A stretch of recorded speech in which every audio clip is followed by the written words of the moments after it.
Hi అండి, అందరికీ నమస్కారం. Welcome to my channel. ఈ వీడియోలో పెన్షనర్లకు సంబంధించినటువంటి అదనపు పెన్షన్ ఏక్యూపీ ఫైలుపై ఆర్థిక శాఖకు ఆదేశాలు జారీ.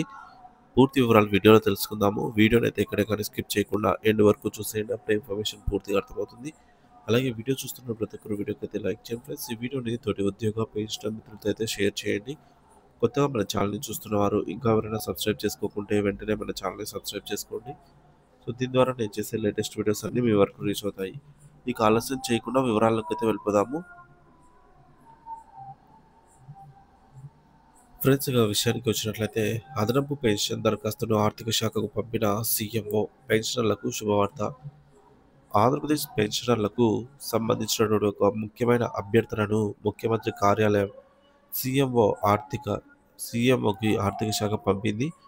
హైదరాబాద్లో స్థిరపడినటువంటి ఏపీ పెన్షన్స్ అసోసియేషన్ ప్రధాన కార్యదర్శి టీఎంబి బుచ్చిరాజు గారు చేసినటువంటి వినతి మేరకు పెన్షనర్లకు ప్రభుత్వం నిర్ణయించిన వయసు రాగానే అదనపు పెన్షన్ స్వయంచాలకంగా అంటే ఆటోమేటిక్గా అందేలాగా ఈ మేరకు సాఫ్ట్వేర్లో మార్పులు చేయాలని అయితే కోరారు. ఈ అభ్యర్థన పెన్షనర్ల జీవితాలను సులభతరం చేయడమే కాకుండా వారికి సకాలంలో ఆర్థిక సహాయం అందేలాగా అయితే చూస్తుంది. బుచ్చిరాజు గారు అయితే అభ్యర్థన మరియు దాని ప్రాముఖ్యత ప్రస్తుత ప్రస్తుతం పెన్షనర్లు అదనపు పెన్షన్ కోసం ప్రత్యేకంగా అయితే దరఖాస్తు చేసుకోవాల్సిన అవసరం అయితే ఉంది.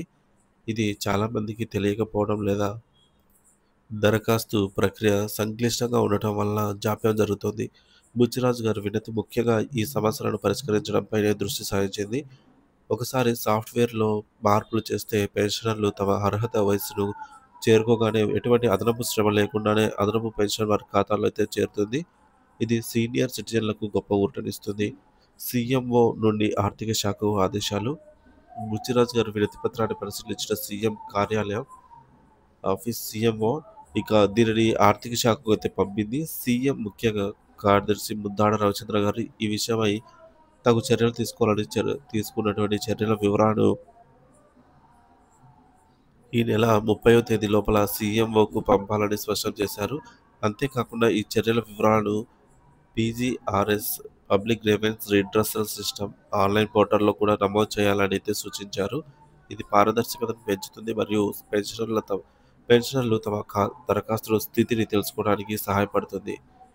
మరి దీనివల్ల పెన్షనర్లకు ప్రయోజనాలు ఏంటంటే ఈ మార్పులు అమలైతే పెన్షనర్లు ఎన్నో ప్రయోజనాలు పొందుతారు. ముఖ్యంగా సమయం ఆదా.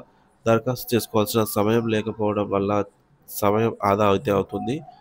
ఇక రెండవది ఆర్థిక భద్రత. సకాలంలో పెన్షన్ అందడం వల్ల ఆర్థిక ఇబ్బందులు తగ్గుతాయి.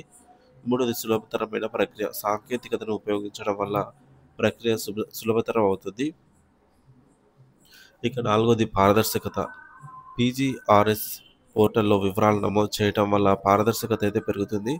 ఆటోమేటిక్ అదనపు పెన్షన్ విధానం పెన్షనర్ల సంక్షేమం పట్ల ప్రభుత్వ నిబద్ధతను తెలియజేస్తుంది. ఈ సాఫ్ట్వేర్ మార్పులు అమల్లోకి వస్తే వృద్ధాప్యంలో ఉన్న పెన్షనర్లు తమ జీవనాన్ని మరింత ప్రశాంతంగా గడపడానికి ఇది ఎంతగానో తోడ్పడుతుంది. ఆర్థిక శాఖ ఈ అంశంపై త్వరితగతిన చర్యలు తీసుకుంటుందని పెన్షనర్లకు శుభవార్త త్వరలోనే అందుతుందని అయితే ఆశిస్తున్నాము.